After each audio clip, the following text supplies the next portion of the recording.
జగన్ గారు latest comments ఏంటంటే అసెంబ్లీలో ప్రత్యర్థి లేకుండానే అప్ప కొడుకులు ఇద్దరు బ్యాటింగ్ బౌలింగ్ ఫీలింగ్ మొత్తం మీరే చేస్తున్నారు, మాకు కూడా ఛాన్స్ ఇస్తే అసెంబ్లీలోకి వస్తాం అని చెప్పేసి మాట్లాడుతున్నారు.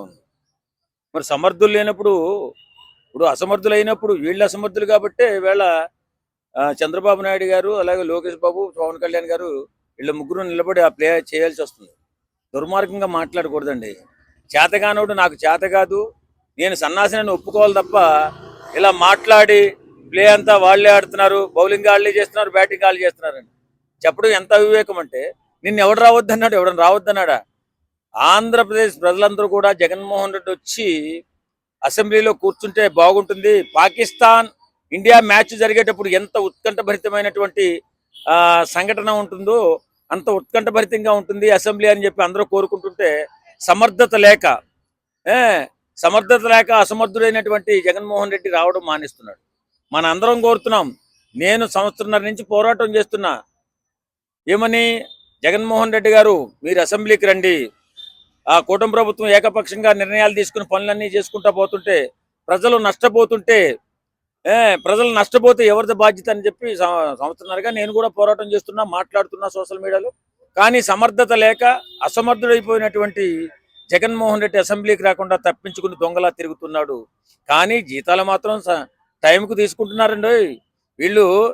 వీళ్ళు వచ్చి అసెంబ్లీ స్టార్టింగ్ రోజు వచ్చి ఒక 5 నిమిషాలుండి జీతాలు తీసుకుని వెళ్ళి హాయిగా వాళ్ళ కుటుంబాలతో ఎంజాయ్ చేస్తున్నారు. ఏమి దుర్మార్గమే ఇది! ప్రజల సొమ్ము ఎలా తినాలనిపిస్తుంది జగన్మోహన్ రెడ్డి మీకు? నాకు అర్థం కాలేదు. నువ్వేమో ఆర్థిక నేరం చేసావని చెప్పి నీ మీద 33 కేసులు ఉన్నప్పటికీ కూడా పోన్లే రాజన్న బిడ్డ ఒకసారి గెలిపించుకుందామంటే అసమర్థుడైనటువంటి ఈ బిడ్డను గెలిపించుకుని మనం మన నెత్తి మీద ఒక ఈ దరిద్రాన్ని పెట్టుకుని రాష్ట్రాన్ని నాశనం చేసుకున్నాం. సరే ఏదో అయిపోయింది, సర్లే మూలను కూర్చోబెట్టాం, కనీసం ఇప్పుడైనా ప్రజల పక్షాన్ని నిలబడి పోరాటం చేస్తాడంటే అసెంబ్లీకి రావడం మానేసి మళ్ళీ ప్లే ఒక వన్ సైడే చేస్తున్నారని చెప్పి మాట్లాడుతున్నాడంటే ఏం మనిషివా నువ్వు జగన్మోహన్ రెడ్డి గారు? ఈవేళ రాష్ట్రం ఎన్నో విధాలుగా చాలా పెద్ద పెద్ద కార్యక్రమాలు చేసుకుంటూ కూటమి ప్రభుత్వం ముందుకెళ్తుంది. మీరు ఏం చేస్తున్నారో నాకు అర్థం కావట్లా. వాళ్ళు చేస్తున్నటువంటి పనుల పట్ల మీరు ఆరా తీస్తున్నారా? నిశ్చితంగా పరిశీలిస్తున్నారా? లేక ప్యాలెస్లోనే పడుకుంటున్నారా? ఏదో ఒకటి చెప్పండి.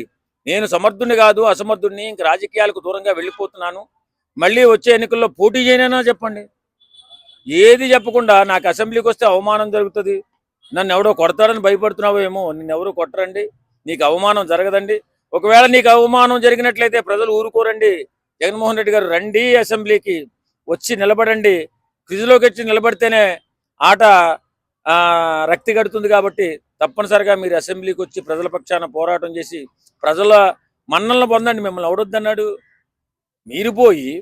మీరు రావడం మానేసి మళ్ళీ చంద్రబాబు నాయుడు గారిని పవన్ కళ్యాణ్ గారిని ఆడిపోసుకోవడం ఎంతవరకు కరెక్ట్? ఈ బుద్ధి లేని మాటలు, తెలుగు తక్కువ మాటలు మాట్లాడకండి.